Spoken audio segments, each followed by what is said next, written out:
All right, salute to the saints. Good evening, good morning, wherever you're tuning in from. This is Pastor Gray. What I just heard is that, man, there's a lot of stuff coming in right now. A little traffic.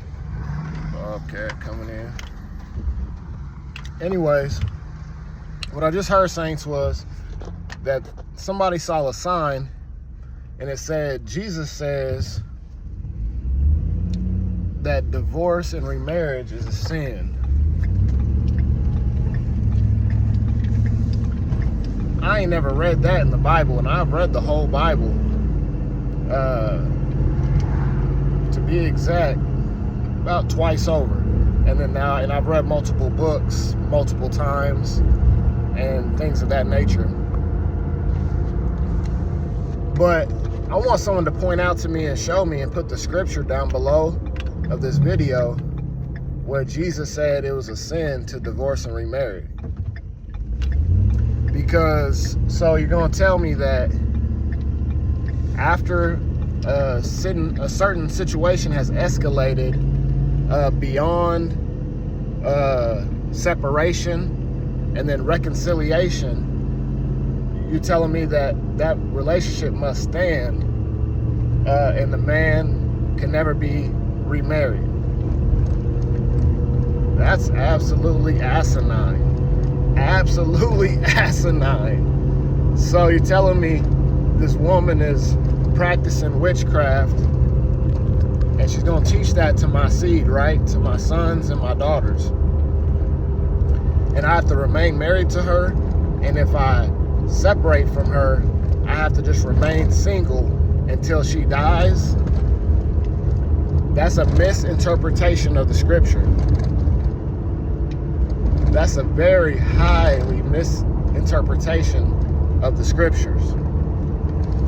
And they get this from the teachings of Christianity, which is a false religion, which started around 300 or so years after the death of Jesus Christ. And we know it's a false religion because hardly anything in it is actually true. Well, the Jesus Christ that they even talk about is not even true. That's not even the true Yeshua Christos, you know?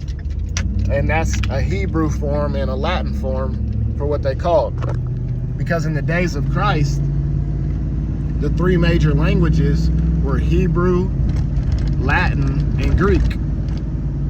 Thus, that's what we see the Bible was written in and contextualized and translated into from Latin and Greek into English.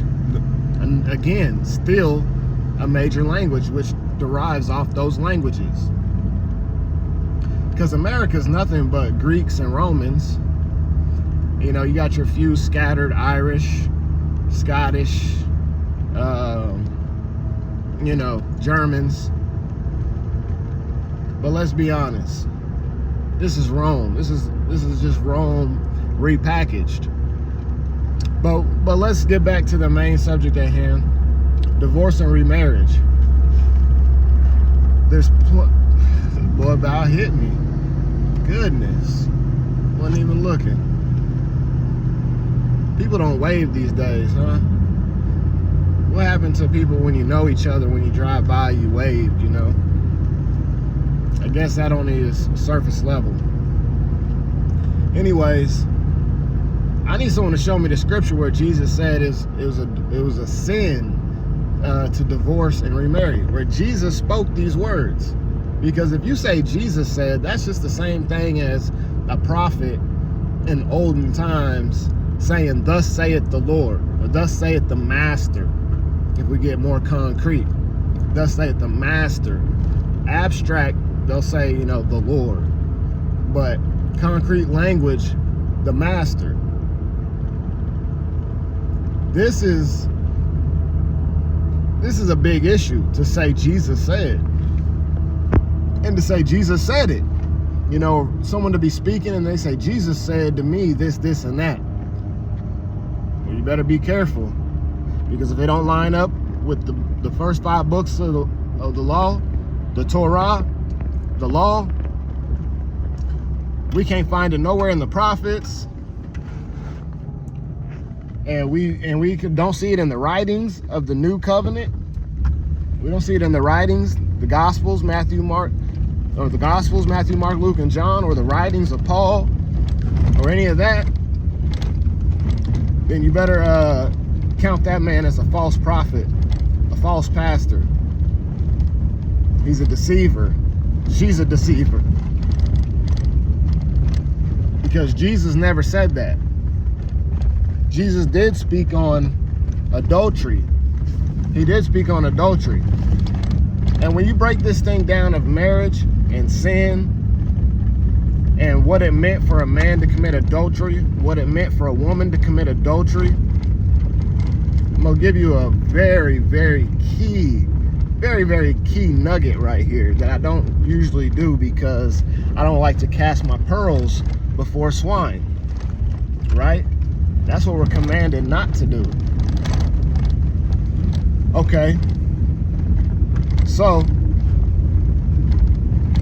when you're thinking about a man committing adultery, the 10 commandments, don't they say, do not covet your neighbor's wife, right? Do not commit adultery with thy neighbor's wife, right? So it's always speaking of, if a woman is married, do not commit adultery with her, right? If a woman is not married, you have committed no adultery. With that, I salute to the saints. I hope that didn't go over your head. We got work to do. I'm here back at the house. It's time to get it done. Salute to the saints. Y'all be in the love of the Most High.